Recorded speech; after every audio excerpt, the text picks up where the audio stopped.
troisième nuit. Ma chère sœur, s'écria Dinarzade sur la fin de la nuit, dites-nous, je vous en conjure, l'histoire de Zobéide, car cette dame la raconta sans doute au calife. Elle n'y manqua pas, répondit Scheherazade. Dès que le prince l'eut rassurée par le discours qu'il venait de faire, elle lui donna de cette sorte la satisfaction qu'il lui demandait. Histoire de Zobéide. Commandeur des croyants, dit-elle, l'histoire que j'ai à raconter à votre majesté est une des plus surprenantes dont on ait jamais entendu parler. Les deux chiennes noires et moi sommes 3 sœurs, nées d'une même mère et d'un même père. Et je vous dirai par quel accident étrange elles ont été changées en chiennes. Et les 2 dames qui demeurent avec moi et qui sont ici présentes sont aussi mes sœurs de même père, mais d'une autre mère. Celle qui a le sein couvert de cicatrices se nomme Amine, l'autre s'appelle Safiya, et moi Zobéide. Après la mort de notre père, le bien qu'il nous avait laissé fut partagé entre nous également.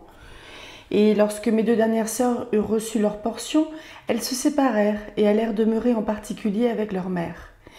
Mes 2 autres sœurs et moi restâmes avec la nôtre, qui vivait encore, et qui, depuis, en mourant, nous laissa à chacune 1000 sequins. Lorsque nous eûmes touché ce qui nous appartenait, mes 2 aînés se marièrent, suivirent leurs maris et me laissèrent seule. Peu de temps après leur mariage, le mari de la première vendit tout ce qu'il avait de biens et de meubles, et avec l'argent qu'il en put faire, et celui de ma sœur, ils passèrent tous 2 en Afrique. Là, le mari dépensa, en bonne chère et en débauche, tout son bien et celui que ma sœur lui avait apporté. Ensuite, se voyant réduit à la dernière misère, il trouva un prétexte pour la répudier et la chassa. Elle revint à Bagdad, non sans avoir souffert des maux incroyables dans un si long voyage. Elle vint se réfugier chez moi, dans un état si digne de pitié qu'elle en aurait inspiré aux cœurs les plus durs. Je la reçus avec toute l'affection qu'elle pouvait attendre de moi. Je lui demandai pourquoi je la voyais dans une si malheureuse situation. Elle m'apprit, en pleurant, la mauvaise conduite de son mari et l'indigne traitement qu'il lui avait fait. Je fus touchée de son malheur, et j'en pleurai avec elle. Je la fis ensuite entrer au bain, je lui donnai de mes propres habits, et je lui dis « Ma sœur, vous êtes mon aînée, et je vous regarde comme ma mère. Pendant votre absence, Dieu a béni le peu de bien qui m'est tombé en partage, et l'emploi que j'en fais à nourrir et élever des vers à soie. Comptez que je n'ai rien qui ne soit à vous, et dont vous ne puissiez disposer comme moi-même. » Nous demeurâmes toutes 2, et vécûmes ensemble pendant plusieurs mois, en bonne intelligence. Comme nous nous entretenions souvent de notre 3e sœur, et que nous étions surprises de ne pas apprendre de ses nouvelles, elle arriva en aussi mauvais état que notre aînée. Son mari l'avait traitée de la même sorte. Je la reçus avec la même amitié. Quelque temps après, mes 2 sœurs, sous prétexte qu'elles m'étaient à charge, me dirent qu'elles étaient dans le dessein de se remarier. Je leur répondis que si elles n'avaient pas d'autre raison que celle-là, elles pouvaient continuer de demeurer avec moi en toute sûreté, que mon bien suffisait pour nous entretenir toutes 3 d'une manière conforme à notre condition. Mais, ajoutai-je, je crains plutôt que vous n'ayez véritablement envie de vous remarier. Si cela était, je vous avoue que j'en serais fort étonnée. Après l'expérience que vous avez faite du peu de satisfaction qu'on a dans le mariage, y pouvez-vous penser une seconde fois ? Vous saviez combien il est rare de trouver un mari parfaitement honnête homme. Croyez-moi, continuons de vivre ensemble le plus agréablement qu'il nous sera possible. Tout ce que je leur dis fut inutile. Elles avaient pris la résolution de se remarier, elles l'exécutèrent. Mais elles revinrent me trouver au bout de quelques mois et me firent 1000 excuses de n'avoir pas suivi mon conseil. « Vous êtes notre cadette, me dirent-elles, mais vous êtes plus sage que nous. Si vous voulez bien nous recevoir encore dans votre maison et nous regarder comme vos esclaves, il ne nous arrivera plus de faire une si grande faute. » « Mes chères sœurs, leur répondis-je, je n'ai point changé à votre égard depuis notre dernière séparation. Revenez et jouissez avec moi de ce que j'ai. » Je les embrassai et nous demeurâmes ensemble comme auparavant. Il y avait 1 an que nous vivions dans une union parfaite, et voyant que Dieu avait béni mon petit fonds, je formai le dessein de faire un voyage par mer et de hasarder quelque chose dans le commerce. Pour cet effet, je me rendis avec mes 2 sœurs à Bassora, où j'achetais un vaisseau tout équipé. Je le chargeais de marchandises que j'avais fait venir de Bagdad. Nous mîmes à la voile avec un vent favorable et nous sortîmes bientôt du golfe Persique. Quand nous fûmes en pleine mer, nous prîmes la route des Indes et après 20 jours de navigation, nous vîmes terre. C'était une montagne fort haute, au pied de laquelle nous aperçûmes une ville de grande apparence. Comme nous avions le vent frais, nous arrivâmes de bonne heure au port et nous y jetâmes l'ancre. Je n'eus pas la patience d'attendre que mes sœurs fussent en état de m'accompagner. Je me fis débarquer seule et j'allai droit à la porte de la ville. J'y vis une garde nombreuse de gens assis et d'autres qui étaient debout avec un bâton à la main. Mais ils avaient l'air tous si hideux que j'en fus effrayée. Remarquant toutefois qu'ils étaient immobiles et qu'ils ne remuaient pas même les yeux, je me rassurai et m'étant approchée d'eux, je reconnus qu'ils étaient pétrifiés.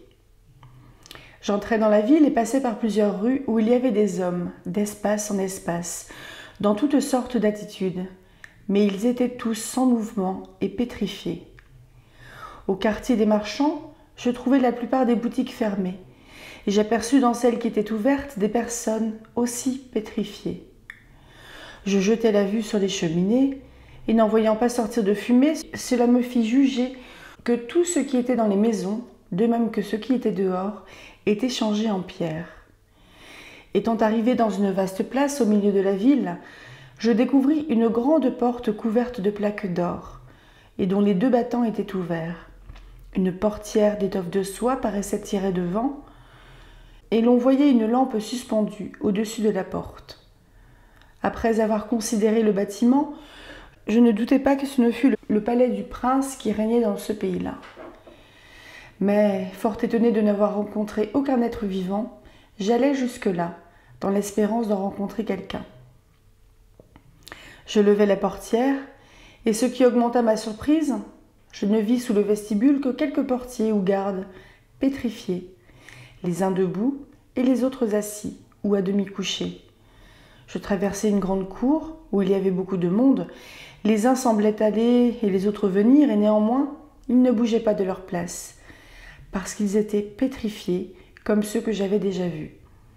Je passai dans une seconde cour, et de celle-là dans une troisième. Mais ce n'était partout qu'une solitude, et il y régnait un silence affreux. M'étant avancé dans une 4e cour, je vis en face un très beau bâtiment dont les fenêtres étaient fermées d'un treillis d'or massif. Je jugeais que c'était l'appartement de la reine. J'y entrai. Il y avait dans une grande salle plusieurs eunuques noirs pétrifiés. Je passai ensuite dans une chambre très richement meublée, où j'aperçus une dame aussi changée en pierre. Je reconnus que c'était la reine, à une couronne d'or qu'elle avait sur la tête, et à un collier de perles très rondes et plus grosses que des noisettes. Je les examinai de près, et il me parut qu'on ne pouvait rien voir de plus beau.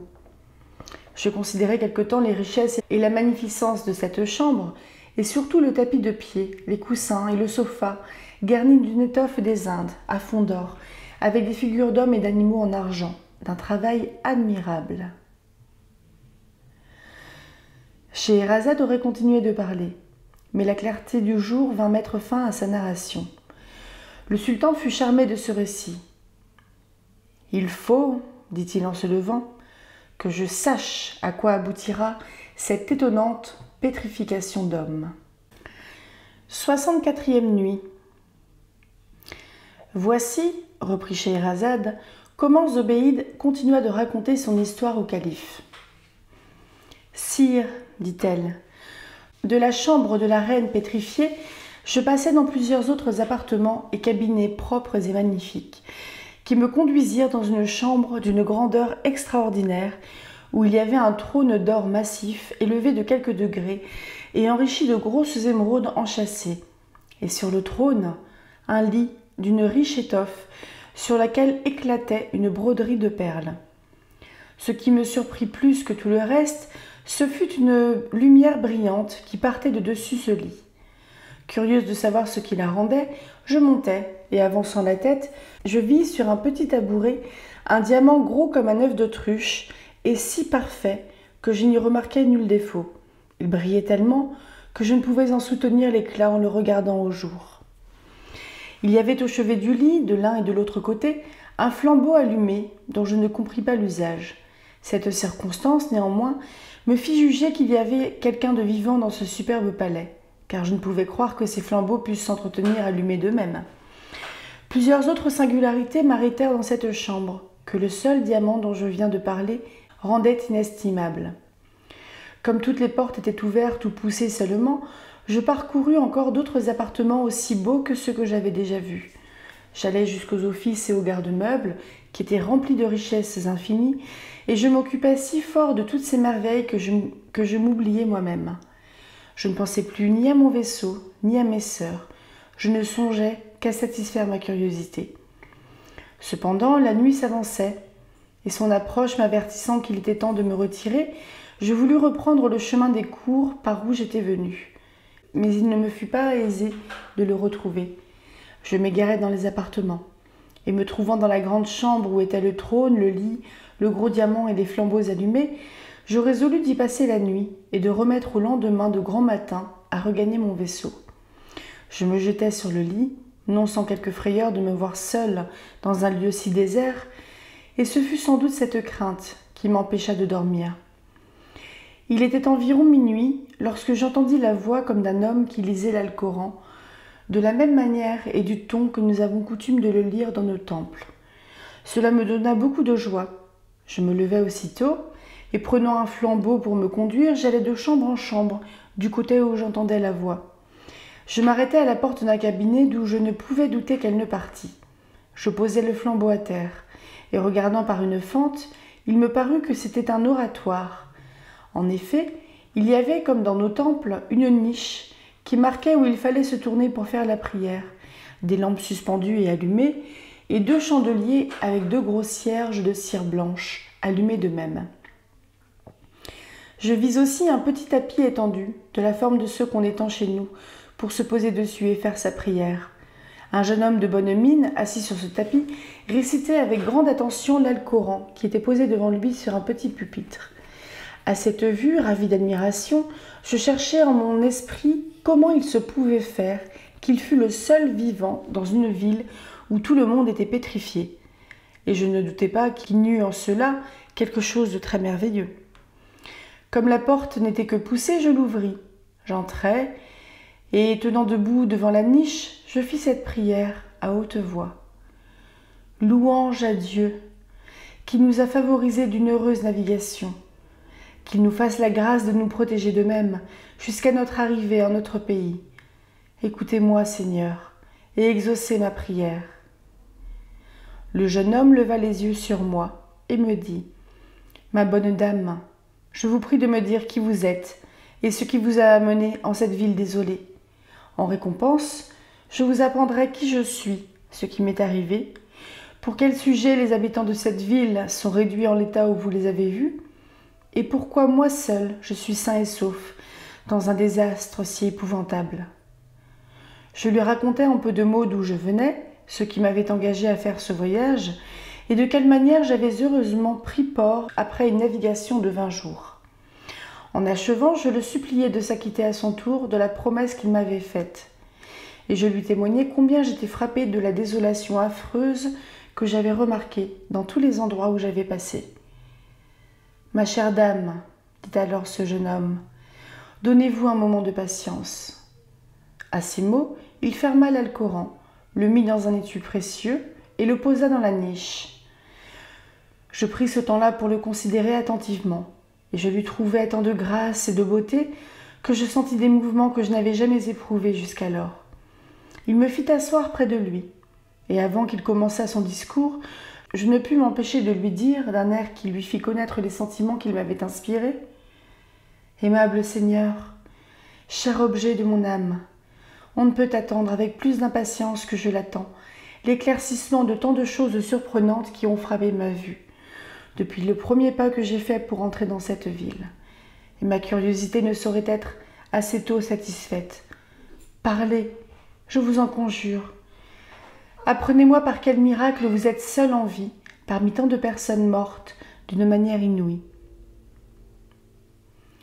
Scheherazade s'interrompit en cet endroit, et dit à Schahriar : « Sire, votre majesté ne s'aperçoit peut-être pas qu'il est jour.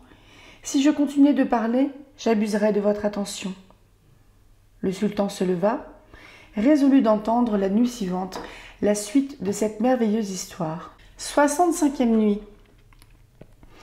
Dinarzade pria sa sœur, le lendemain avant le jour, de reprendre l'histoire de Zobéide et de raconter ce qui se passa entre elle et le jeune homme vivant qu'elle rencontra dans ce palais, dont elle avait fait une si belle description. « Je vais vous satisfaire, » répondit la sultane. Zobéide poursuivit son histoire en ces termes. « Madame, me dit le jeune homme, vous m'avez fait assez voir que vous avez la connaissance du vrai Dieu, par la prière que vous venez de lui adresser. Vous allez entendre un effet très remarquable de sa grandeur et de sa puissance. Je vous dirai que cette ville était la capitale d'un puissant royaume, dont le roi, mon père, portait le nom. Ce prince, toute sa cour, les habitants de la ville et tous ses autres sujets étaient mages, adorateurs du feu et de Nardoun, ancien roi des géants rebelles à Dieu. Quoique né d'un père et d'une mère idolâtres, j'ai eu le bonheur d'avoir pour gouvernante, dans mon enfance, une bonne dame musulmane qui savait l'Alcoran par cœur et l'expliquait parfaitement bien. « Mon prince, me disait-elle souvent, il n'y a qu'un vrai Dieu. Prenez garde d'en reconnaître et d'en adorer d'autres. » Elle m'apprit à lire en arabe, et le livre qu'elle me donna pour m'exercer fut l'Alcoran. Dès que je fus capable de raison, elle m'expliqua tous les points de cet excellent livre et elle m'en inspirait tout l'esprit à l'insu de mon père et de tout le monde. Elle mourut, mais ce fut après m'avoir donné toutes les instructions dont j'avais besoin pour être pleinement convaincue des vérités de la religion musulmane. Depuis sa mort, j'ai persisté constamment dans les sentiments qu'elle m'avait fait prendre, et j'ai en horreur le faux dieu Nardoun et l'adoration du feu. Il y a 3 ans et quelques mois qu'une voix bruyante se fit tout à coup entendre par toute la ville, si distinctement que personne ne perdit une de ces paroles qu'elle dit. « Habitants, abandonnez le culte de Nardoun et du feu, adorez le Dieu unique qui fait miséricorde. » La même voix se fit entendre 3 années de suite, mais personne ne s'étant converti le dernier jour de la 3e, à 3 ou 4 heures du matin, tous les habitants généralement furent changés en pierre en un instant, chacun dans l'état et la posture où il se trouva. Le roi, mon père, éprouva le même sort. Il fut métamorphosé en une pierre noire, telle qu'on le voit dans un endroit de ce palais. Et la reine, ma mère, eut une pareille destinée. Je suis le seul sur qui Dieu n'ait pas fait tomber ce châtiment terrible. Depuis ce temps-là, je continue de le servir avec plus de ferveur que jamais. Et je suis persuadée, ma belle dame, qu'il vous envoie pour ma consolation. Je lui en rends des grâces infinies, car je vous avoue que cette solitude m'est bien ennuyeuse. » Tout ce récit, et particulièrement ces derniers mots, achevèrent de m'enflammer pour lui. « Prince, lui dis-je, il n'en faut pas douter. C'est la Providence qui m'a attiré dans votre port pour vous présenter l'occasion de vous éloigner d'un lieu si funeste. Le vaisseau sur lequel je suis venu peut vous persuader que je suis, en quelque considération, à Bagdad, où j'ai laissé d'autres biens assez considérables. J'ose vous y offrir une retraite jusqu'à ce que le puissant commandeur des croyants, le vicaire du grand prophète que vous reconnaissez, vous ait rendu tous les honneurs que vous méritez. Ce célèbre prince demeure à Bagdad. Il ne sera pas plus tôt informé de votre arrivée en sa capitale qu'il vous fera connaître qu'on n'implore pas en vain son appui. Il n'est pas possible que vous demeuriez davantage dans une ville où tous les objets doivent vous être insupportables. Mon vaisseau est à votre service et vous pouvez en disposer absolument. » Il accepta l'offre et nous passâmes le reste de la nuit à nous entretenir de notre embarquement. Dès que le jour parut, nous sortîmes du palais et nous nous rendîmes au port, où nous trouvâmes mes sœurs, le capitaine et mes esclaves, fort en peine de moi. Après avoir présenté mes sœurs au prince, je leur racontai ce qui m'avait empêché de revenir au vaisseau le jour précédent, la rencontre du jeune prince, son histoire et le sujet de la désolation d'une si belle ville. Les matelots employèrent plusieurs jours à débarquer les marchandises que j'avais apportées et à embarquer à leur place tout ce qu'il y avait de plus précieux dans le palais, en pierreries, en or et en argent. Nous laissâmes les meubles et une infinité de pièces d'orfèvrerie parce que nous ne pouvions les emporter. Il nous aurait fallu plusieurs vaisseaux pour transporter à Bagdad toutes les richesses que nous avions devant les yeux. Après que nous eûmes chargé le vaisseau des choses que nous y voulûmes mettre, nous prîmes les provisions et l'eau dont nous jugeâmes avoir besoin pour notre voyage. À l'égard des provisions, il nous en restait encore beaucoup de celles que nous avions embarquées à Balsora. Enfin, nous mîmes à la voile avec un vent tel que nous pouvions le souhaiter. En achevant ces paroles, Scheherazade vit qu'il était jour. Elle cessa de parler et le sultan se leva sans rien dire. Mais il se proposa d'entendre jusqu'à la fin l'histoire de Zobéide et de ce jeune prince, conservé si miraculeusement. 66e nuit. Sur la fin de la nuit suivante, Scheherazade, réveillée par sa sœur, continua en ces termes. Zobéide reprit ainsi son histoire, en s'adressant toujours au calife. « Sire, dit-elle, le jeune prince, mes sœurs et moi, nous nous entretenions tous les jours agréablement ensemble. Mais hélas, notre union ne dura pas longtemps. Mes sœurs devinrent jalouses de l'intelligence qu'elles remarquèrent entre le jeune prince et moi, et me demandèrent un jour malicieusement ce que nous ferions de lui lorsque nous serions arrivés à Bagdad. Je m'aperçus bien qu'elles ne me faisaient cette question que pour découvrir mes sentiments. C'est pourquoi, faisant semblant de tourner la chose en plaisanterie, je leur répondis que je le prendrais pour mon époux. Ensuite, me tournant vers le prince, je lui dis « Mon prince, je vous supplie d'y consentir. D'abord que nous serons à Bagdad, mon dessein est de vous offrir ma personne pour être votre très humble esclave, pour vous rendre mes services et vous reconnaître pour le maître absolu de mes volontés. » « Madame, répondit le prince, je ne sais si vous plaisantez, mais pour moi, je vous déclare fort sérieusement devant mesdames vos sœurs que dès ce moment, j'accepte de bon cœur l'offre que vous me faites, non pas pour vous regarder comme une esclave, mais comme madame et ma maîtresse, et je ne prétends avoir aucun empire sur vos actions. » Mes sœurs changèrent de couleur à ce discours, et je remarquai depuis ce temps-là qu'elles n'avaient plus pour moi les mêmes sentiments qu'auparavant. Nous étions dans le golfe Persique, et nous approchions de Balsora, où, avec le bon vent que nous avions toujours, j'espérais que nous arriverions le lendemain. Mais la nuit, pendant que je dormais, mes sœurs prirent leur temps et me jetèrent à la mer. Elles traitèrent de la même sorte le prince qui fut noyé. Je me soutins quelques moments sur l'eau, et par bonheur, ou plutôt par miracle, je trouvai fond. Je m'avançai vers une noirceur qui me paraissait être la terre, autant que l'obscurité me permettait de la distinguer. Effectivement, je gagnai une plage, et le jour me fit connaître que j'étais dans une petite île déserte, située environ à 20 milles de Balsora. J'eus bientôt fait sécher mes habits au soleil, et en marchant, je remarquai plusieurs sortes de fruits, et même de l'eau douce, ce qui me donna quelque espérance que je pourrais conserver ma vie. Je me reposai à l'ombre, lorsque je vis un serpent ailé fort gros et fort long, qui s'avançait vers moi en se démenant à droite et à gauche, et tirant la langue. Cela me fit juger que quelque mal le pressait. Je me levai, et m'apercevant qu'il était suivi d'un autre serpent plus gros qui le tenait par la queue et faisait ses efforts pour le dévorer, j'en eus pitié. Au lieu de fuir, j'eus la hardiesse et le courage de prendre une pierre qui se trouva par hasard auprès de moi.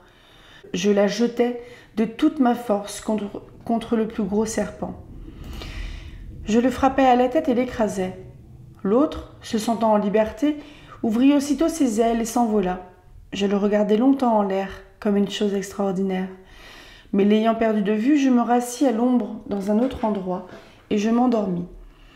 À mon réveil, imaginez-vous quelle fut ma surprise de voir près de moi une femme noire, qui avait des traits vifs et agréables, et qui tenait à la tâche 2 chiennes de la même couleur. Je me mis sur mon séant et lui demandai qui elle était. « Je suis, me répondit-elle, le serpent que vous avez délivré de son cruel ennemi, il n'y a pas longtemps. J'ai cru ne pouvoir mieux reconnaître le service important que vous m'avez rendu qu'en faisant l'action que je viens de faire. j'ai su la trahison de vos sœurs.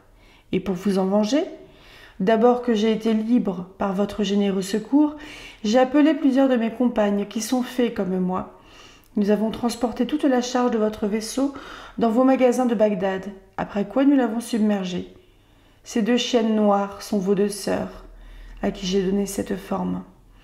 Ce châtiment ne suffit pas, et je veux que vous les traitiez encore de la manière que je vous dirai. » À ces mots, la fée m'embrassa étroitement d'un de ses bras. Elle tenait les 2 chiennes de l'autre, et nous transporta chez moi, à Bagdad, où je vis dans mon magasin toutes les richesses dont mon vaisseau avait été chargé. Avant que de me quitter, elle me livra les 2 chiennes et me dit « Sous peine d'être changée comme elle en chienne, je vous ordonne, de la part de celui qui confond les mers, de donner toutes les nuits 100 coups de fouet à chacune de vos sœurs, pour les punir du crime qu'elles ont commis contre votre personne et contre le jeune prince qu'elles ont noyé. » Je fus obligée de lui promettre que j'exécuterai son ordre. Depuis ce temps-là, je les ai traités chaque nuit à regret, de la même manière dont votre majesté a été témoin. Je leur exprime par mes pleurs avec combien de douleur et de répugnance je m'acquitte d'un si cruel devoir, et vous voyez bien qu'en cela je suis plus à plaindre qu'à blâmer. S'il y a quelque chose qui me regarde, dont vous puissiez souhaiter être informé, ma sœur Amine vous en donnera l'éclaircissement par le récit de son histoire. Après avoir écouté Zobéide avec admiration, le calife fit prier par son grand vizir l'agréable Amine de vouloir bien lui expliquer pourquoi elle était marquée de cicatrices. « Mais sire, dit Scheherazade en cet endroit, il est jour et je ne dois pas arrêter davantage votre majesté. » Schahriar, persuadé que l'histoire que Scheherazade avait à raconter serait le dénouement des précédentes, dit en lui-même « Il faut que je me donne le plaisir tout entier. » Il se leva et résolut de laisser vivre encore la sultane ce jour-là. 67e nuit. Sire, dit Scheherazade au sultan des Indes, Amine, s'adressant au calife, commença son histoire en ces termes. Histoire d'Amine. Pour ne pas répéter les choses dont votre majesté a déjà été instruite par l'histoire de ma sœur, je vous dirai que ma mère, ayant pris une maison pour passer son veuvage en particulier, me donna en mariage, avec le bien que mon père m'avait laissé, à un des plus riches héritiers de cette ville. La première année de notre mariage n'était pas écoulée que je demeurai veuve et en possession de tout le bien de mon mari et qui montait à 90 000 sequins. Le revenu seul de cette somme suffisait de reste pour me faire passer ma vie fort honnêtement. Cependant, dès que les premiers 6 mois de mon deuil furent passés, je me fis faire 10 habits différents d'une si grande magnificence qu'il revenait à 1000 sequins chacun, et je commençai au bout de l'année à les porter. Un jour que j'étais seule, occupée à mes affaires domestiques, on me vint dire qu'une dame demandait à me parler. J'ordonnai qu'on la fît entrer. C'était une personne fort avancée en âge. Elle me salua en baisant la terre et me dit, en demeurant sur ses genoux, « Ma bonne dame, je vous supplie d'excuser la liberté que je prends de vous venir importuner. La confiance que j'ai en votre charité me donne cette hardiesse. Je vous dirai, mon honorable dame, que j'ai une fille orpheline qui doit se marier aujourd'hui, qu'elle et moi sommes étrangères, et que nous n'avons pas la moindre connaissance en cette ville. Cela nous donne de la confusion, car nous voudrions faire connaître à la famille nombreuse avec laquelle nous allons faire alliance que nous ne sommes pas des inconnus, et que nous avons quelque crédit. C'est pourquoi, ma charitable dame, si vous avez pour agréable d'honorer ces noces de votre présence, nous vous aurons d'autant plus d'obligation que les dames de notre pays reconnaîtront que nous ne sommes pas regardés ici comme des misérables. Quand elles apprendront qu'une personne de votre rang n'aura pas dédaigné de nous faire un si grand honneur. Mais hélas, si vous rejetez ma prière, quelle mortification pour nous! Nous ne savons à qui nous adresser. » Ce discours, que la pauvre dame entremêla de larmes, me toucha de compassion. « Ma bonne mère, lui dis-je, ne vous affligez pas. Je veux bien vous faire le plaisir que vous me demandez. Dites-moi où il faut que j'aille. Je ne veux que le temps de m'habiller un peu proprement. » La vieille dame, transportée de joie à cette réponse, fut plus prompte à me baiser les pieds que je ne le fus à l'en empêcher. « Ma charitable dame, reprit-elle en se relevant, Dieu vous récompensera de la bonté que vous avez pour vos servantes et comblera votre cœur de satisfaction, de même que vous en comblez le nôtre. Il n'est pas encore besoin que vous preniez cette peine, il suffira que vous veniez avec moi sur le soir, à l'heure que je viendrai vous prendre. Adieu, madame, ajouta-t-elle, jusqu'à l'honneur de vous voir. » Aussitôt qu'elle me quittait, je pris celui de mes habits qui me plaisait davantage, avec un collier de grosses perles, des bracelets, des bagues et des pendants d'oreilles de diamants les plus fins et les plus brillants. J'eus un pressentiment de ce qui me devait arriver. La nuit commençait à paraître lorsque la vieille dame revint chez moi, d'un air qui marquait beaucoup de joie. Elle me baisa la main et me dit « Ma chère dame, les parentes de mon gendre, qui sont les premières dames de la ville, sont assemblées. Vous viendrez quand il vous plaira. Me voilà prête à vous servir de guide. » Nous partîmes aussitôt. Elle marcha devant moi et je la suivis avec un grand nombre de mes femmes esclaves, proprement habillées. Nous nous arrêtâmes dans une rue fort large, nouvellement balayée et arrosée, à une grande porte éclairée par un fanal, dont la lumière me fit lire cette inscription, qui était au-dessus de la porte en lettres d'or. « C'est ici la demeure éternelle des plaisirs et de la joie. » La vieille dame frappa et l'on ouvrit à l'instant. On me conduisit au fond de la cour dans une grande salle où je fus reçue par une jeune dame d'une beauté sans pareille. Elle vint au-devant de moi et après m'avoir embrassée et fait asseoir près d'elle dans un sofa où il y avait un trône d'un bois précieux, rehaussé de diamants, « Madame, me dit-elle, on vous a fait venir ici pour assister à des noces, mais j'espère que ces noces seront autres que celles que vous vous imaginez. J'ai un frère qui est le mieux fait et le plus accompli de tous les hommes. Il est si charmé du portrait qu'il a entendu faire de votre beauté que son sort dépend de vous, et qu'il sera très malheureux si vous n'avez pitié de lui. Il sait le rang que vous tenez dans le monde, et je puis vous assurer que le sien n'est pas indigne de votre alliance. Si mes prières, madame, peuvent quelque chose sur vous, je les joins aux siennes, et vous supplie de ne pas rejeter l'offre qu'il vous fait de vous recevoir pour femme. Depuis la mort de mon mari, je n'avais pas encore eu la pensée de me remarier, mais je n'eus pas la force de refuser une si belle personne. D'abord que j'eus consenti à la chose par un silence accompagné d'une rougeur qui parut sur mon visage, la jeune femme frappa des mains. Un cabinet s'ouvrit aussitôt, et il en sortit un jeune homme d'un air si majestueux et qui avait tant de grâce que je m'estimai heureuse d'avoir fait une si belle conquête. Il prit place auprès de moi, et je connus, par l'entretien que nous eûmes, que son mérite était encore au-dessus de ce que sa sœur m'en avait dit. Lorsqu'elle vit que nous étions contents l'un de l'autre, elle frappa des mains une seconde fois, et un cadi entra, qui dressa notre contrat de mariage, le signa, et le fit signer aussi par 4 témoins qu'il avait amenés avec lui. La seule chose que mon nouvel époux exigea de moi fut que je ne me ferais point voir, ni ne parlerais à aucun homme qu'à lui. Et il me jura qu'à cette condition, j'aurais tout sujet d'être contente de lui. Notre mariage fut conclu et achevé de cette manière. Ainsi, je fus la principale actrice des noces auxquelles j'avais été invitée seulement.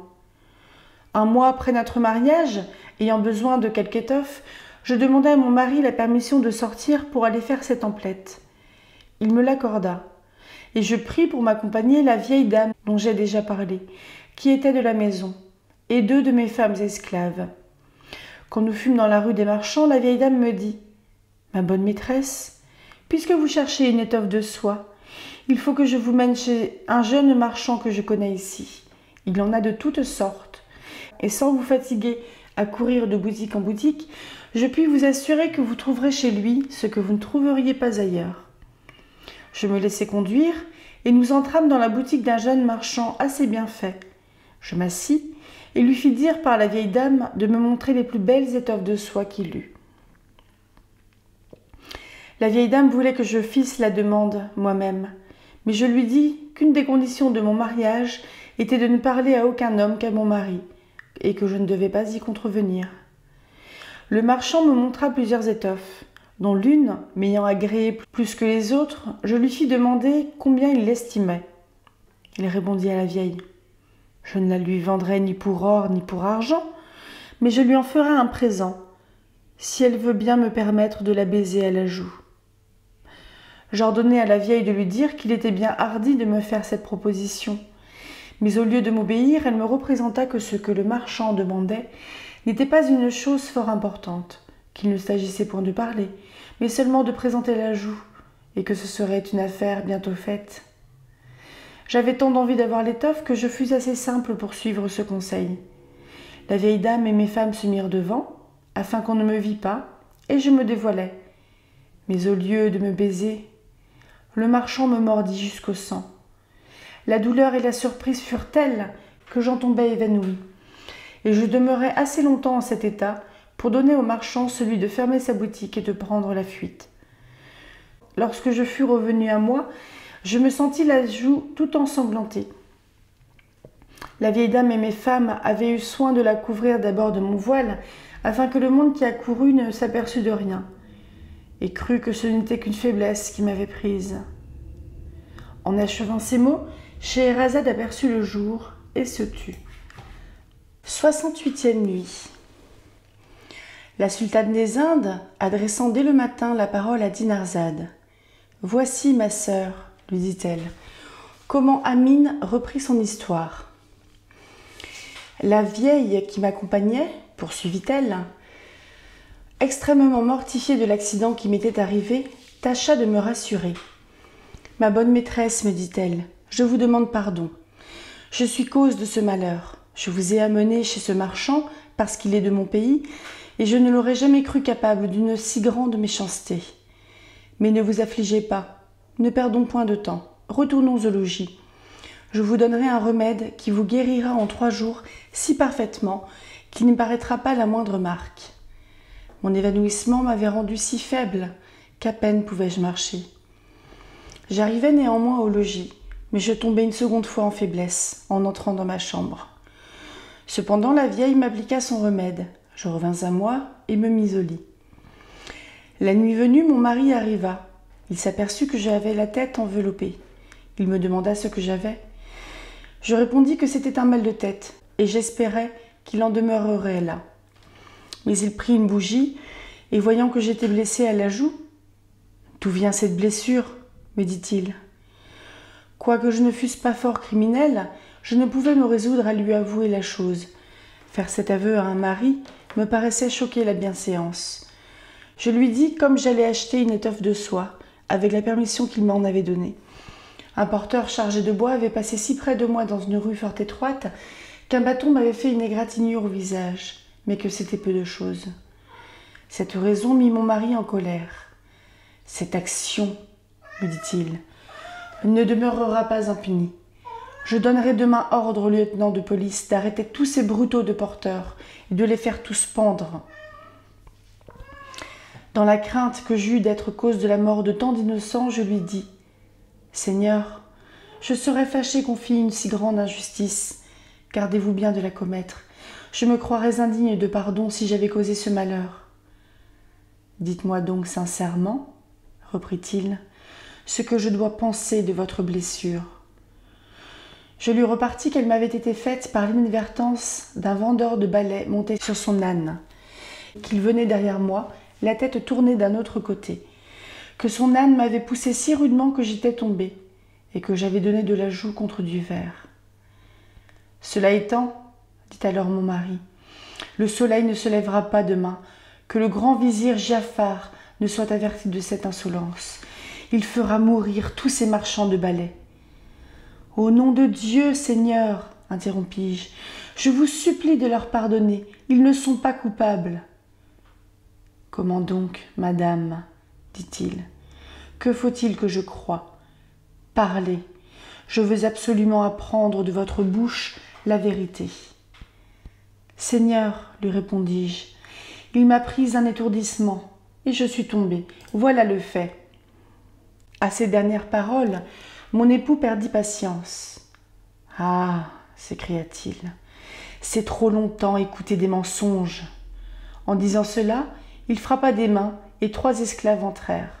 « Tirez-la hors du lit, leur dit-il, étendez-la au milieu de la chambre. » Les esclaves exécutèrent son ordre. Comme l'un me tenait par la tête et l'autre par les pieds, il commanda au 3e d'aller prendre un sabre, et quand il l'eut apporté, « Frappe, lui dit-il, coupe-lui le corps en 2 et va le jeter dans le Tigre, qu'il serve de pâture aux poissons. C'est le châtiment que je fais aux personnes à qui j'ai donné mon cœur et qui me manquent de foi. » Comme il vit que l'esclave ne se hâtait pas d'obéir, « Frappe donc, continua-t-il. Qui t'arrête? Qu'attends-tu? » Madame, me dit alors l'esclave, vous touchez au dernier moment de votre vie. Voyez s'il y a quelque chose dont vous vouliez disposer avant votre mort. Je demandai la liberté de dire un mot. Elle me fut accordée. Je soulevai la tête et regardant mon époux bien tendrement. « Hélas, lui dis-je, en quel état me voilà réduite? Il faut donc que je meure dans mes plus beaux jours. » Je voulais poursuivre, mais mes larmes et mes soupirs m'en empêchèrent. Cela ne toucha pas mon époux. Au contraire, il me fit des reproches auxquels il eût été inutile de répondre. J'eus recours aux prières, mais il ne les écouta pas. Et il ordonna à l'esclave de faire son devoir. En ce moment, la vieille dame, qui avait été nourrice de mon époux, entra, et se jetant à ses pieds pour tâcher de l'apaiser. « Mon fils, lui dit-elle, pour prix de vous avoir nourri et élevé, je vous conjure de m'accorder sa grâce. Considérez que l'on tue celui qui tue, et que vous allez flétrir votre réputation et perdre l'estime des hommes. Que ne diront-ils point d'une colère si sanglante ?» Elle prononça ces paroles d'un air si touchant, et elle les accompagna de tant de larmes qu'elles firent une forte impression sur mon époux. « Eh bien, dit-il à sa nourrice, pour l'amour de vous, je lui donne la vie, mais je veux qu'elle porte des marques qui la fassent souvenir de son crime. » À ces mots, un esclave, par son ordre, me donna de toute sa force, sur les côtes et sur la poitrine, tant de coups d'une petite canne pliante qui enlevait la peau et la chair, que j'en perdis connaissance. Après cela, il me fit porter par les mêmes esclaves, ministres de sa fureur, dans une maison où la vieille eut grand soin de moi. Je gardai le lit 4 mois. Enfin, je guéris. Mais les cicatrices que vous vîtes hier, contre mon intention, me sont restées depuis. Dès que je fus en état de marcher et de sortir, je voulus retourner à la maison, que j'avais eue de mon premier mari. Mais je n'y trouvai que la place. Mon second époux, dans l'excès de la colère, ne s'était pas contenté de la faire abattre, il avait fait même raser toute la rue où elle était située. Cette violence était sans doute inouïe, mais contre qui aurais-je fait ma plainte? L'auteur avait pris des mesures pour se cacher et je n'ai pu le connaître. D'ailleurs, quand je l'aurais connu, ne voyais-je pas bien que le traitement qu'on me faisait partait d'un pouvoir absolu? Aurais-je osé m'en plaindre?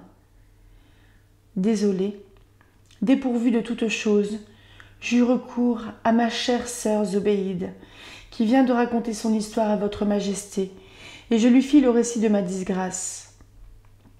Elle me reçut avec sa bonté ordinaire et m'exhorta à la supporter patiemment. « Voilà quel est le monde, dit-elle.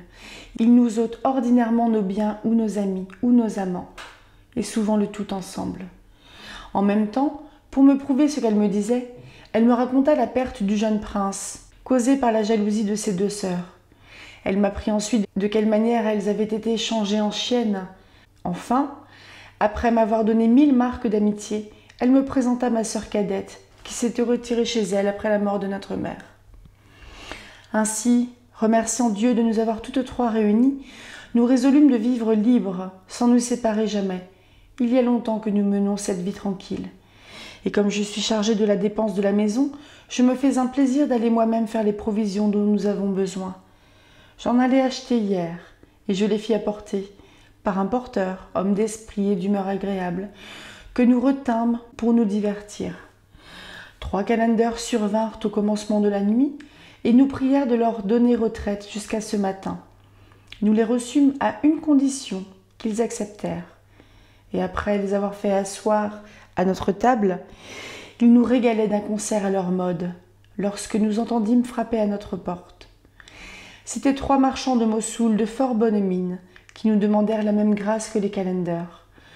Nous la leur accordâmes à la même condition, mais ils ne l'observèrent ni les uns ni les autres.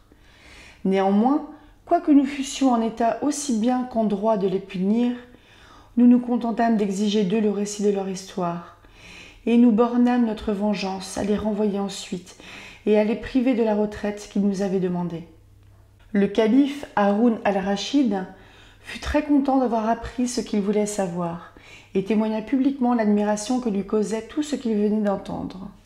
« Mais sire, dit en cet endroit Scheherazade, le jour qui commence à paraître ne me permet pas de raconter à votre majesté ce que fit le calife pour mettre fin à l'enchantement des 2 chiennes noires. » Schahriar, jugeant que la sultane achèverait la nuit suivante l'histoire des 5 dames et des 3 calenders, se leva et lui laissa encore la vie jusqu'au lendemain. 69e nuit. « Au nom de Dieu, ma sœur, s'écria Dinarzade avant le jour, je vous prie de nous raconter comment les 2 chiennes noires reprirent leur première forme et ce que devinrent les 3 calenders. »« Je vais contenter votre curiosité, répondit Scheherazade. Alors, s'adressant à Schahriar, elle poursuivit dans ces termes. « Sire, le calife ayant satisfait sa curiosité, voulut donner des marques de sa grandeur et de sa générosité au calender prince, et faire sentir aussi aux 3 dames des effets de sa bonté.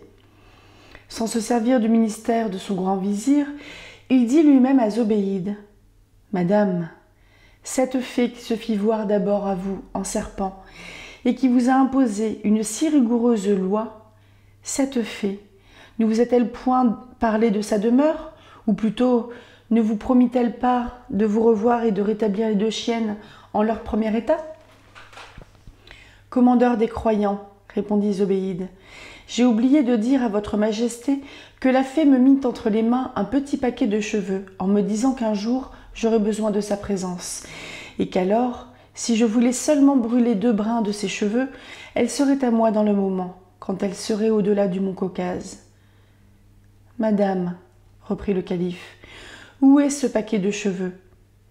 Elle repartit que depuis ce temps-là, elle avait eu grand soin de le porter toujours avec elle.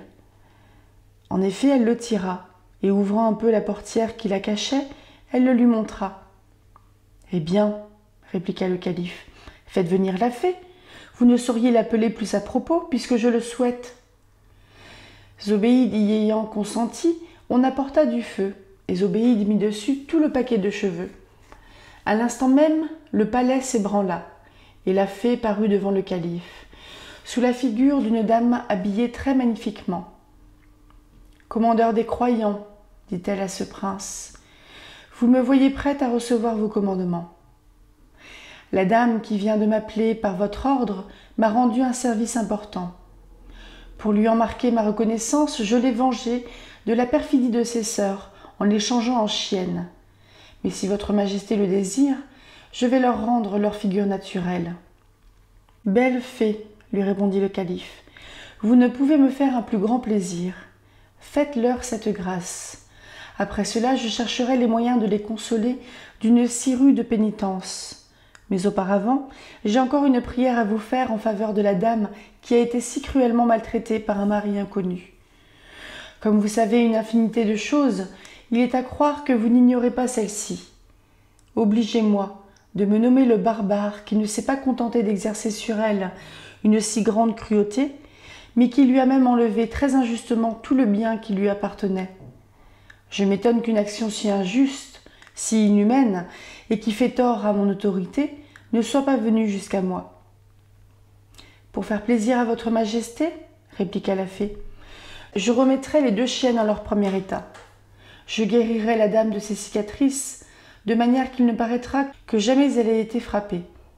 Et ensuite, je vous nommerai celui qui l'a fait maltraiter ainsi. » Le calife envoya prendre les 2 chiennes chez Zobéide, et lorsqu'on les lui eut amenées, on présenta une tasse pleine d'eau à la fée qui l'avait demandée.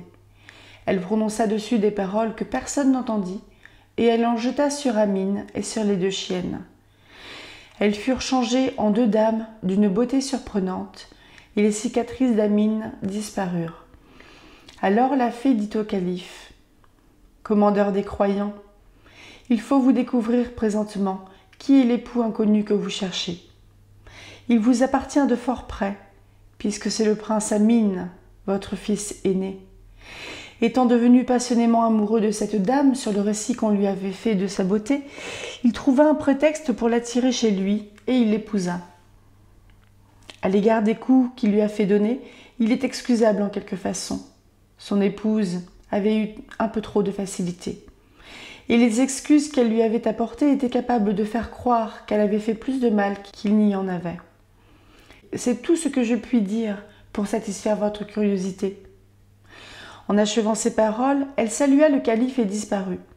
Ce prince, rempli d'admiration et content des changements qui venaient d'arriver par son moyen, fit des actions dont il sera parlé éternellement.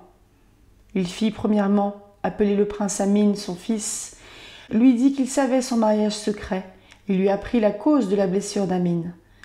Le prince n'attendit pas que son père lui parlât de la reprendre, il la reprit à l'heure même. Le calife déclara ensuite qu'il donnait son cœur et sa main à Zobéide et proposa les 3 autres sœurs aux 3 calenders, fils de rois, qui les acceptèrent pour femmes avec beaucoup de reconnaissance.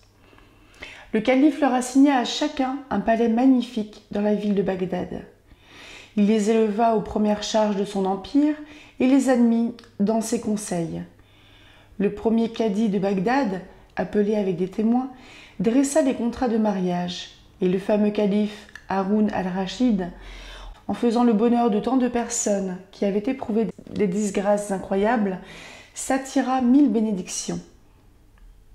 Il n'était pas jour encore lorsque Scheherazade acheva cette histoire, qui avait été tant de fois interrompue et continuée. Cela lui donna lieu d'en commencer une autre. Ainsi, adressant la parole au sultan, elle lui dit : Histoire de Sinbad le marin. Haroun al-Rachid, dont je viens de parler, étant calife, il y avait à Bagdad un pauvre porteur qui se nommait Inbad. Un jour qu'il faisait une chaleur excessive, il portait une charge très pesante d'une extrémité de la ville à une autre. Comme il était très fatigué du chemin qu'il avait déjà fait, et qu'il lui en restait encore beaucoup à faire, il arriva dans une rue où régnait un doux zéphyr et dont le pavé était arrosé d'eau de rose. Ne pouvant désirer un vent plus favorable pour se reposer et reprendre de nouvelles forces, il posa sa charge à terre et s'assit dessus auprès d'une grande maison.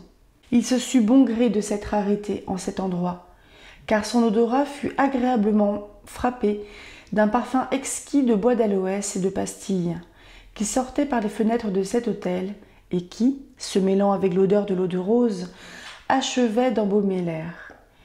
Outre cela, il ouït en dedans un concert de divers instruments, accompagné du ramage harmonieux d'un grand nombre de rossignols et d'autres oiseaux particuliers au climat de Bagdad.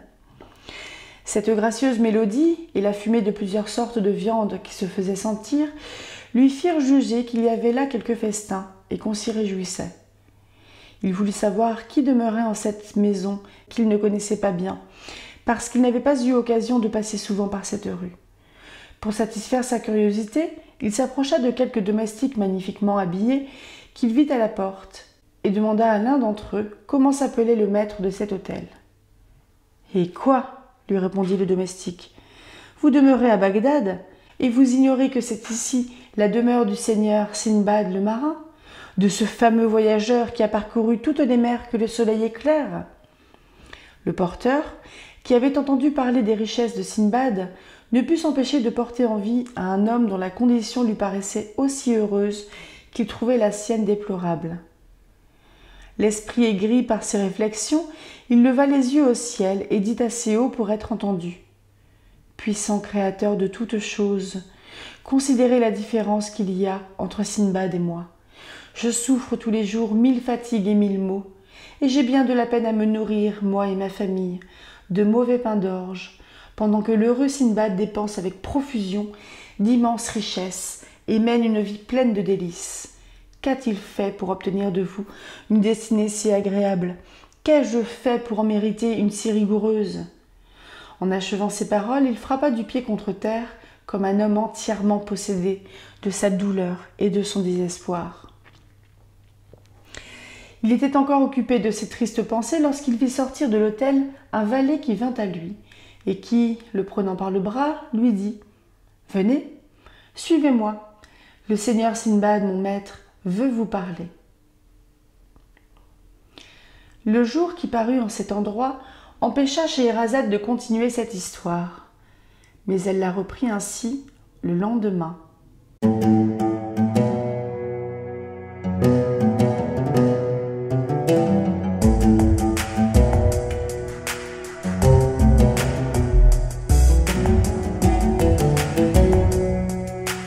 Bonjour et bienvenue dans le déjà 9e vlog lecture sur des mille et une nuits.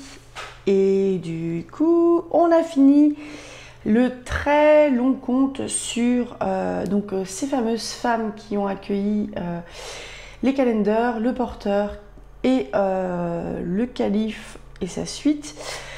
Et j'ai trouvé ça long, on va dire, dans la durée, pas long chiant. Mais c'est vrai qu'il y avait quand même pas mal d'histoires qui étaient enchâssées, encore une fois, tout plein de petites boîtes. Du coup, j'ai trouvé ça intéressant. Et donc ces 7 dernières nuits, donc les nuits 63 à 68, je crois, 69, viennent clore cette histoire et on va partir sur Sindbad.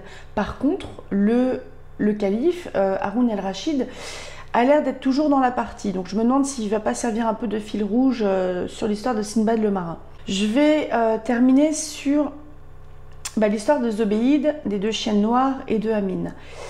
J'ai trouvé intéressante l'histoire de Zobéide. Ça se recoupe pas mal avec des contes qui ont déjà été racontés sur des personnes en fait qui étaient envieuses.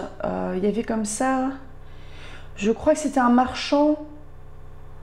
Il y a quelque temps, là, il y avait un marchand aussi qui avait ses 2 frères qui avait fait fortune puis avait tout perdu, était venu un peu pleurer dans ses bras, qui était envieux de son sort et qui, il me semble, ont également été transformés en animal. Je me demande si c'était pas des chiens, je sais plus. Je crois que c'était l'histoire des gens qui arrivaient à l'oasis où il y avait le génie. C'était bizarre, enfin des vieux en fait qui arrivaient avec des animaux. Les souvenirs sont assez vagues parce que comme je trouve que c'est pas évident de conserver un souvenir précis sur ces contes. Mais j'ai plutôt bien aimé l'histoire de Zobéide et je crois que j'ai quand même préféré celle d'Amine. Amine qui est assez touchante. Parce que du coup, là, on voit Amine qui a accepté entre guillemets les termes du contrat de mariage de son mari, à savoir ne parler plus jamais à un homme et ne plus jamais montrer son visage à un homme. Je ne sais pas si ça va être une référence au voile, etc. parce qu'il me semble que le voile il est assez tardif dans la religion musulmane. Je dis peut-être des grosses conneries, n'hésitez pas à me corriger si vous le savez. Je trouve que c'est quand même qu'il lui demandait beaucoup, parce que c'est quand même se couper de communiquer avec la moitié des gens, hein, les hommes. Dans le contexte du conte, je trouve que c'est demandé beaucoup. Je comprends qu'elle ait souhaité garder le secret de ce qui s'était réellement passé et du mec qui lui avait mordu. Je me suis demandé à un moment si on n'allait pas tomber sur un trip vampire ou loup-garou, enfin un garou, un truc comme ça, avec l'histoire du marchand d'étoffes qui lui mord la joue. Mais j'ai trouvé ça assez étrange. La nuit 69 justement qui vient conclure l'histoire de Zobéide, l'histoire d'Amine, puis celle du calife qui dit en gros appelez la fée. Mais Zobéide, elle n'y a pas pensé qu'elle avait les cheveux de la fée et qu'elle pouvait peut-être l'appeler avant. Je me pose des questions. Et là encore une fois, on tombe sur une fée, donc la fée qui a puni les 2 sœurs de Zobéide d'avoir tué le prince, parce que c'est quand même tristou quoi l'histoire de Zobéide aussi. Et une nouvelle fois, elle est représentée en fait comme une femme noire. Et ça me remet en écho, entre guillemets, les quelques recherches que j'avais faites sur les Mille et une nuits et sur la figure du génie qui, en fait, je sais pas si on dit iconographie, enfin, dans les représentations dans l'art arabe ou perse, arabo-musulman par là-bas, les génies sont représentés avec la peau noire. Donc, c'est peut-être pas forcément une référence à des personnes des personnes à la peau noire qui sont d'Afrique par exemple, ou des Indes où ils peuvent avoir la peau très foncée, mais je sais pas, c'est peut-être un petit peu comme aussi dans les représentations religieuses indiennes, peut-être de l'hindouisme, où les hommes, enfin je sais, ils différencient en fait les dieux des déesses par des couleurs différentes, parce qu'il me semble que les hommes sont bleus et il me semble que les femmes sont rouges, orange, un truc comme ça. Ça vous dit peut-être quelque chose? Enfin, j'ai vaguement cette idée-là en tête. Et bref, bon, j'aime toujours autant, ma foi. Après, c'est vrai que je trouvais en fait l'histoire de ces femmes qui ont été veuves, qui se sont remariées, qui étaient malheureuses en mariage. On a encore une histoire de violence faite aux femmes, même si évidemment, moi j'ai de la distance par rapport à ça, parce que c'est des contes qui sont déjà très anciens dans la traduction d'Antoine Galland, mais qui viennent certainement, qui ont peut-être 1000 ans pour certains. Et c'est vrai que maintenant, avec ce qu'on sait, avec la manière dont on perçoit en fait les violences faites aux femmes maintenant, aujourd'hui, chez nous, en France, on va dire, selon l'endroit où vous regardez ça, c'est vrai que c'est un peu du mal à passer de mon côté. Que pour un mensonge auquel ne croit pas un mari, ils se disent, en plus qu'elle est blessée, Amine, que pour un mensonge auquel ils ne croient pas, ils se disent, bah, on va la couper en deux, normal.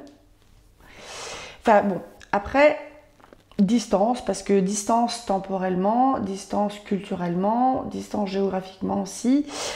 Et surtout, c'est un conte. C'est un conte. C'est comme Barbe Bleue et compagnie, ce sont des contes. C'est pas pour atténuer, entre guillemets, la violence qui est montrée dans les contes. C'est pas un roman, si vous voulez. Le conte, il n'a pas vocation à être réaliste. Le conte, il n'a pas vocation non plus à... Vous avez vu, même Gabi est d'accord. Le conte n'a pas vocation à être réaliste. Le conte n'a pas vocation à... Peut-être non plus à ce qu'on soit en empathie avec les personnages, parce qu'au final, ils ne sont pas caractérisés, ces personnages. Je pense que je vais bosser aussi... J'ai envie de faire une vidéo sur le conte merveilleux, parce que là, on est en plein dedans. Hein. Les contes d'Andersen, Grimm, Perrault, les petits peuples et compagnie, les Mille et une nuits, ce sont des contes merveilleux. Donc j'ai envie de bosser un peu là-dessus.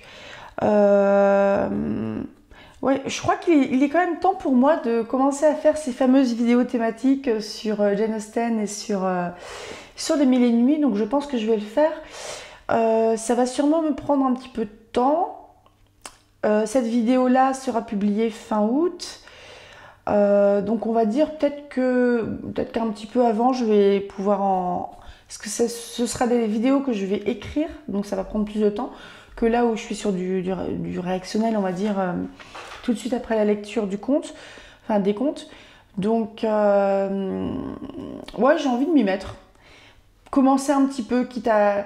Je dis une bêtise, mais si par exemple je commence à faire une vidéo sur la thématique, un peu les fées, enfin les créatures fantastiques ou les créatures... imaginaire, on va dire, qui se trouve dans les contes des Mille et une nuits, peut-être que dans quelques contes, il va y en avoir d'autres. Donc c'est pas grave, ça fera un autre volume, et ça peut être des vidéos qui sont courtes aussi, même si je suis toujours extrêmement bavarde. Donc voilà. Alors j'ai très hâte de rencontrer Sinbad le marin, que ça donne vachement envie. Hein. Sinbad le marin, c'est un petit peu c'est une célébrité locale, et ce n'est pas une invention d'Antoine Galland, au contraire de Ali Baba et les 40 voleurs ou Aladdin. C'est dingue, hein? En fait, on lui demandait tellement... J'ai envie de faire un truc aussi sur la personnalité d'Antoine Galland, sur son histoire, qui il était, comment il a écrit Les Mille et Une Nuits. Donc c'était un gars qui était passionné par l'Orient, c'était un orientaliste. Et je pense que je ferai aussi une vidéo sur Antoine Galland. Je vais me noter tout ça, je me prendrai des notes, je ferai mes petites recherches et compagnie. Et ce seront des vidéos qui du coup ne sortiront pas le mercredi, ni le samedi, ni le dimanche. Alors, spoiler alerte, à partir sans doute du mois de septembre, le lundi, il va y avoir, je pense, assez régulièrement des vidéos sur soit de la lecture des œuvres libres de droit qui sont disponibles pour le bac, enfin pour les gens qui vont passer le bac là en 2024. Donc je vais faire une lecture des œuvres libres de droit, donc il y a autant de la poésie que du théâtre, que des romans, etc. Et je vais en faire une petite analyse aussi derrière. Donc ça va être un truc un peu culture générale, mais ça sera quand même orienté pour le public lycéen, sans toutefois laisser de côté le public qui ne passe pas son bac et qui peut avoir envie d'en apprendre un petit peu plus sur lui. Le mardi, c'est réflexion sur lecture et visionnage. Et là, vous voyez, je pense que je peux y caser... les vidéos thématiques par rapport aux lectures en cours, donc à savoir Les Mille et Une Nuits ou Raison et sensibilité. Le mercredi, donc c'est tout ce qui est chronique littéraire, les piles à lire, les updates de lecture, etc. Le jeudi, ça peut être les inspirations. Alors là, j'ai loupé le coche parce que je voulais faire pour le 31 juillet, 1er août, par rapport à tous les livres dont j'ai déjà parlé. Donc vous n'êtes évidemment pas obligé d'avoir tout vu au niveau de mes chroniques. Hein, mais le jeudi, ça serait du coup quelque chose autour des inspirations de ces œuvres-là. Ça peut être autant des prompts, des pistes de lecture, etc. Le vendredi, c'est des trucs où ponctuellement il peut y avoir des petites surprises, comme je peux vous en parler maintenant, mais le book tag Les Olympiens que j'ai sorti le 11 août. Et donc évidemment pour le moment, le samedi, c'est Les Mille et Une Nuits. Pour le moment, volume 1. On verra à la fin du volume 1 si je continue sur le volume 2 ou si je passe sur un autre recueil de contes. Et le dimanche, pour le moment, c'est Raison et sensibilité. Il va rester quelques semaines encore. Il me restera le volume 3 et 4, là, il me semble. Donc je crois qu'il reste 6 semaines, un truc comme ça. Et ensuite, ça sera du coup Carmilla de John Sheridan Le Fanu. Et je pense que je vais un petit peu me promener d'auteur en auteur de livres libres de droit en livres libres de droit avant peut-être de revenir à Jane Austen. Parce que j'ai pas envie non plus de me saturer ou de vous saturer. Donc voilà de tout ce que j'imagine sur tout ça. Ça fait du boulot, hein. Et en plus, je suis en train de penser aussi à ce que je peux faire sur Instagram et BookTok. Donc Insta, j'ai pas envie que Insta ne soit que un petit peu la vitrine pour dire tiens, en fait, j'ai sorti une vidéo. Ça, ce serait plutôt le rôle de Facebook. Insta, j'ai envie d'en faire un truc. Peut-être Facebook aussi, il y a les Reels, je sais pas comment on le dit. Et BookTok, c'est des Reels aussi qui sont un peu plus longs parce que c'est 3 minutes max. Insta, c'est 90 secondes. Donc il y a moyen de faire quelque chose. Par exemple,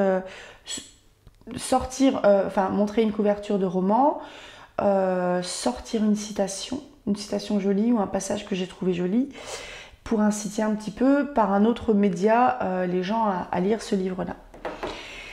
Et j'ai aussi envie de faire des petites chroniques écrites rapidement. J'en ai fait quelques-unes sur Insta. Je crois que sur BookTok, je ne sais pas si c'est possible de le faire et je ne suis pas archi fan de BookTok. C'est très adolescent, j'ai l'impression, BookTok. Mais BookTok, oui, je vais peut-être faire quelque chose aussi un petit peu dans ce sens-là, mais je ne sais pas si on peut le faire comme sur Instagram, parce que je maîtrise moins BookTok, j'y vais moins et j'y retrouve pas ce que je cherche en fait, donc j'y vais pas. Donc voilà. Ce sera tout là pour Les Mille et Une Nuits, pour ce 9e vlog lecture. J'espère que la lecture vous a été agréable et là je suis en train de me dire il faut vraiment que je les fasse, ces vidéos thématiques, on va arrêter d'en parler. Au bout d'un moment il faut arrêter d'en parler et il faut le faire parce que McCain, c'est ceux qui en parlent le moins qui en mangent le plus. Je vous souhaite une bonne soirée, nuit, matinée, etc. À tout bientôt et rêvez tout grand.